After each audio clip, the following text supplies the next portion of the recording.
Brutal honesty with Trent Erickson. Girls can tell. Try not to take it personally. Like, there's a lot of people out there saying some form of, sure, AI's taking over everything, but not my job. I mean, it's different. Comedians say timing and the ability to read a room can't be done artificially. Musicians insist emotion can't be replicated.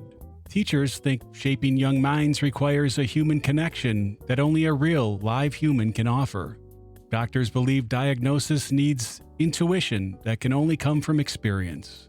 Even the garbage collector thinks his route requires judgment no algorithm can match. It's all bullshit.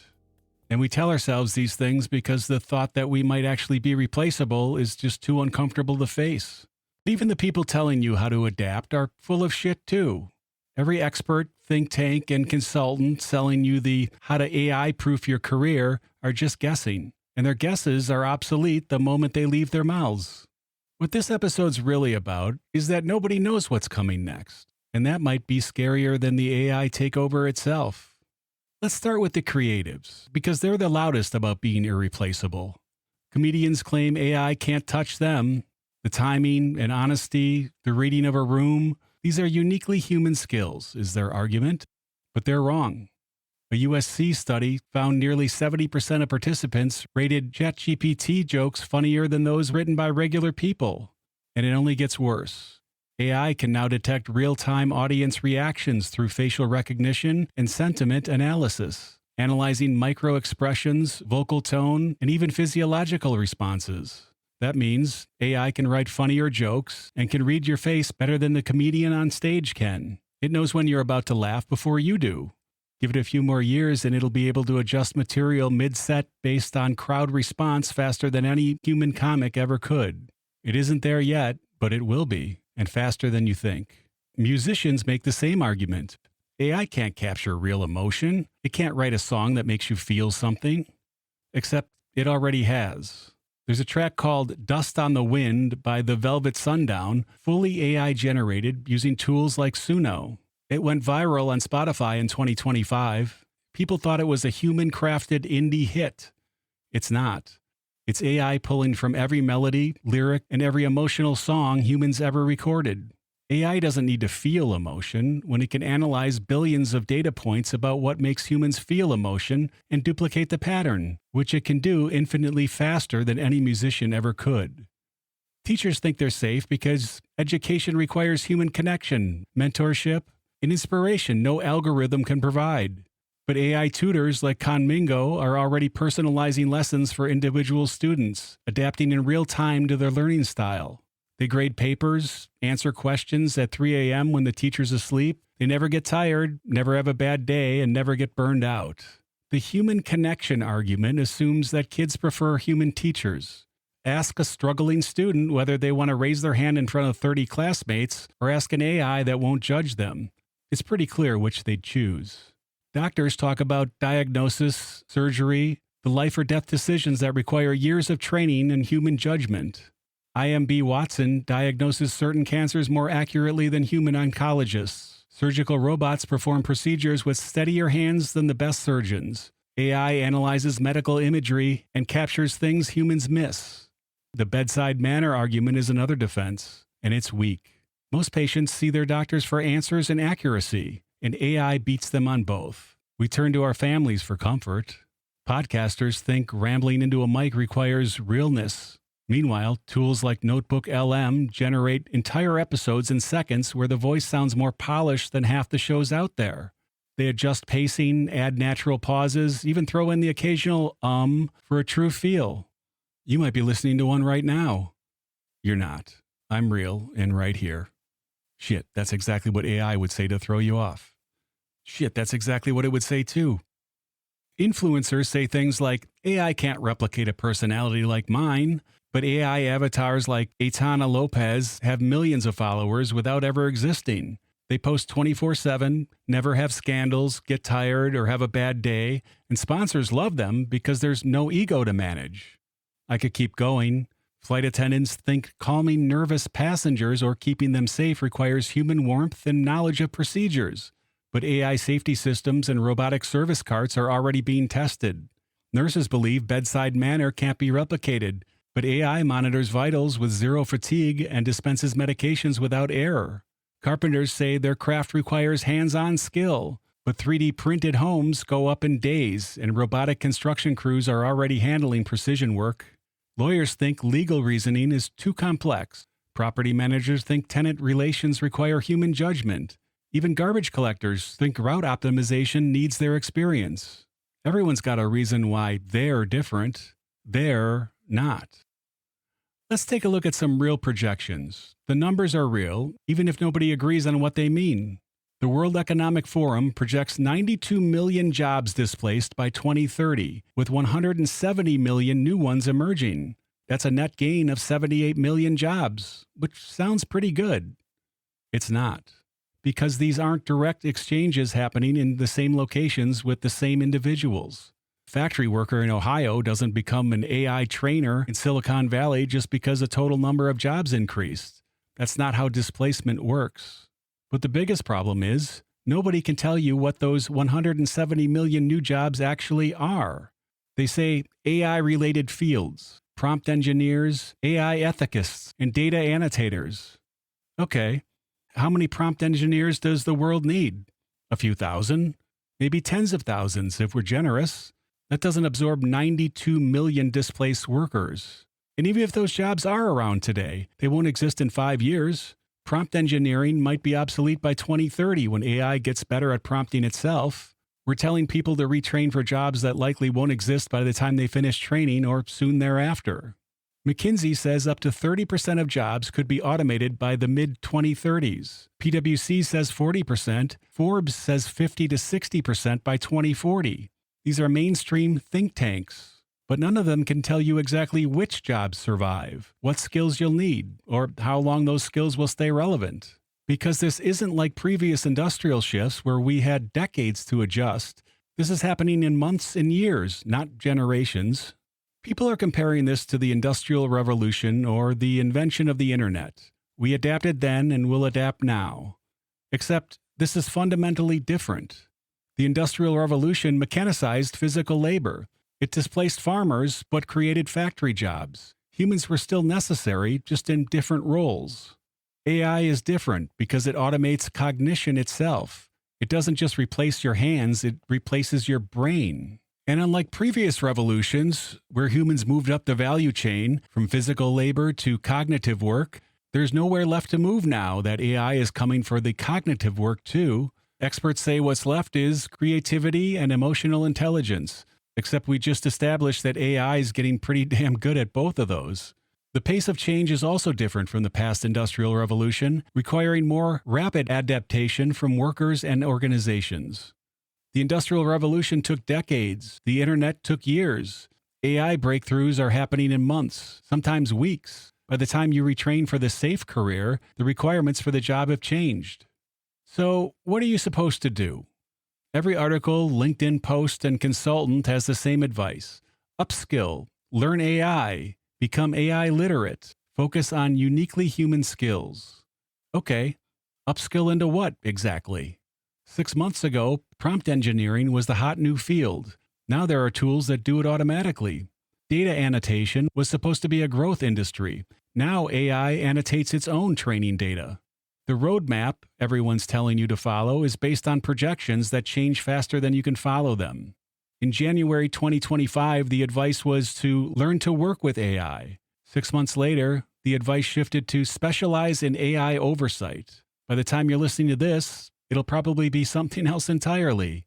What we want is predictable, linear change. What we're dealing with is change in a system that can improve itself. And that means that every piece of advice you get today might be obsolete tomorrow because the ground shifted before you could act on it. So let me tell you what I think likely happens in the next decade or two because the pattern's already playing out. AI starts as a helper. It makes your life and job easier. You use it for research, editing, or brainstorming. It's just a tool, you say. Employers love it because productivity goes up while the number of employees stays the same or drops. This is where we are now. Most people aren't worried yet because AI is assisting them, not replacing them. By 2030, companies realize one person with AI can do the work of 5 people without it, so they keep one and lay four off. This isn't a theory, it's already happening in customer service, content creation, and data analysis. It'll spread to every knowledge-based work field. The people who keep their jobs are the ones who learn to use AI the fastest. Everyone else is redundant or useless.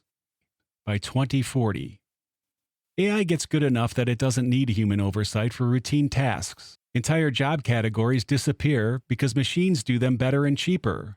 Radiologists, paralegals, developers, accountants, anyone whose job is pattern recognition or information processing.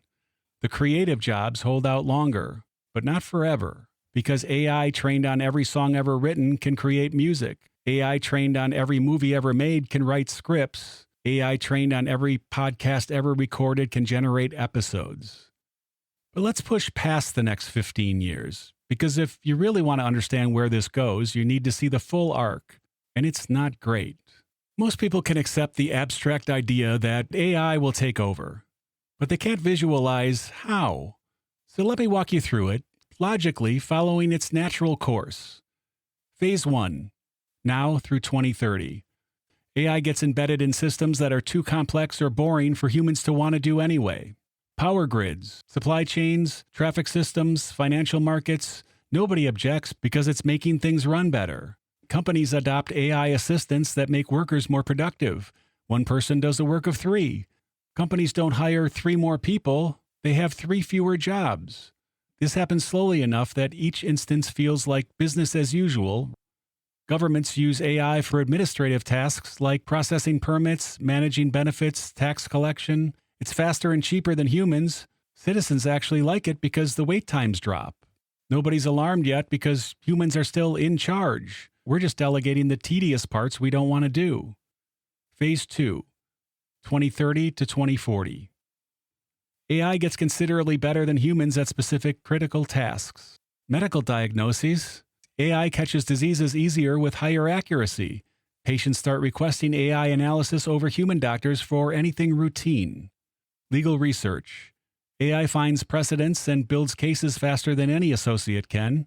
Law firms keep fewer lawyers. Engineering and design. AI generates thousands of options for bridges, buildings, and products, testing them all virtually before humans could even finish one sketch. Education. AI tutors outperform human teachers, not in every way, but in enough ways that schools with smaller budgets start cutting staff. The shift happens here. We stop justifying AI as assistance and start accepting it as better for certain things. The phrase changes from AI helps us to AI handles this so we can focus on higher level work. Except the higher level work keeps getting smaller. Phase 3, 2040 to 2055. This is where it accelerates. Systems become sophisticated enough that human oversight becomes a slowdown rather than a safeguard. Power plants, water systems, transportation networks run themselves. Humans monitor dashboards, but AI is making thousands of micro decisions per second. When something breaks, AI-controlled robots fix it. AI systems make governmental policy recommendations based on outcome data. Should we adjust tax rates? Build a new highway? Change zoning laws? Politicians still technically vote, but they're voting on AI-generated options because the analysis is too complex for humans to replicate. AI starts designing better AI, not fully autonomous yet because humans still approve the changes, but we're approving things we don't fully understand because the results are measurably better. The rationalization people will make, we're still in control, we can always pull the plug, except pulling the plug now means crashing the economy, the power grid, supply chains. It's officially total dependence. Phase 4, 2055 to 2080.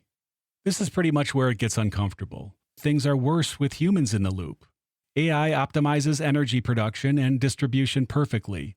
Human intervention only introduces errors. AI distributes resource allocation like food, water, materials more efficiently than any human ever could.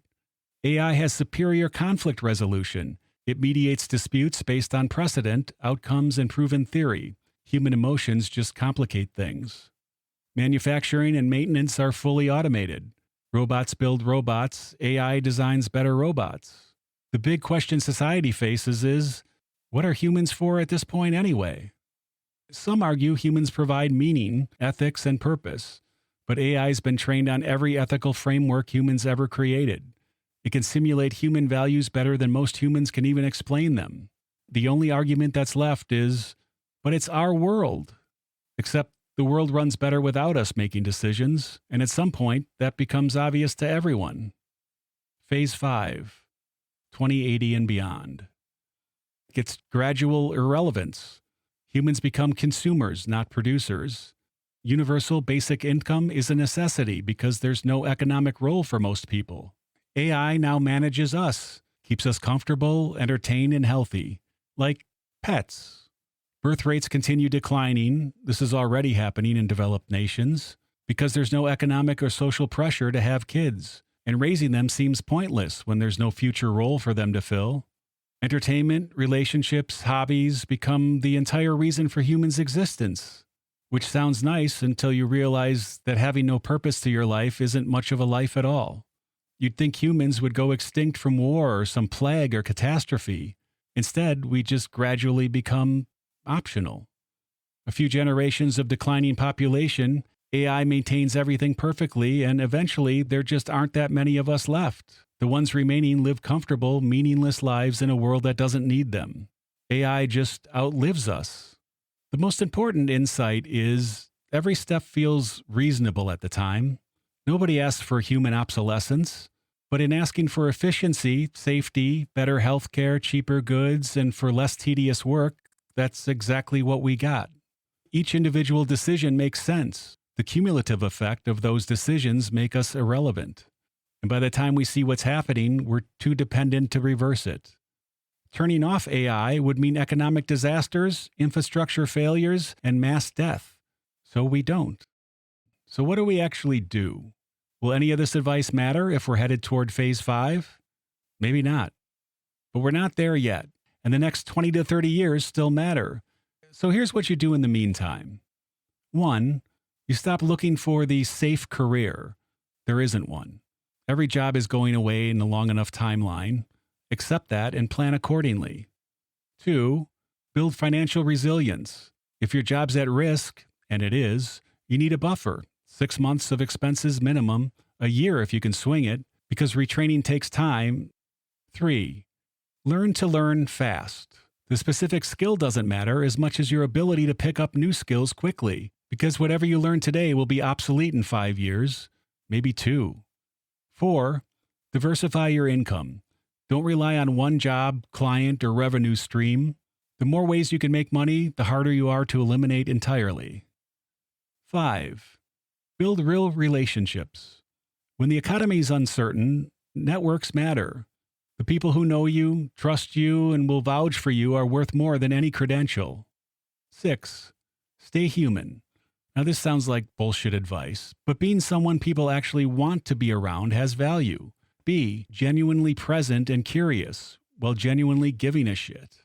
Maybe this will save you, maybe not. So the bottom line is, your job's not safe, neither is mine, neither is anybody's.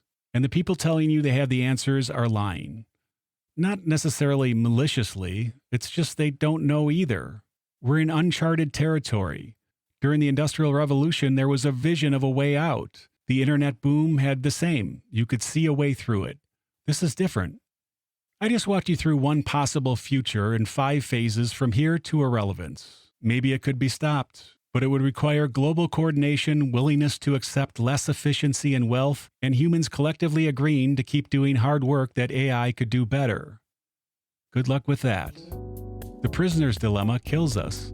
Even if most countries agree to limit AI, the first one to cheat wins economically and militarily. So everyone cheats. The best you can do is adapt faster than the next person, build resilience, and hope things are better for us than it looks like from here.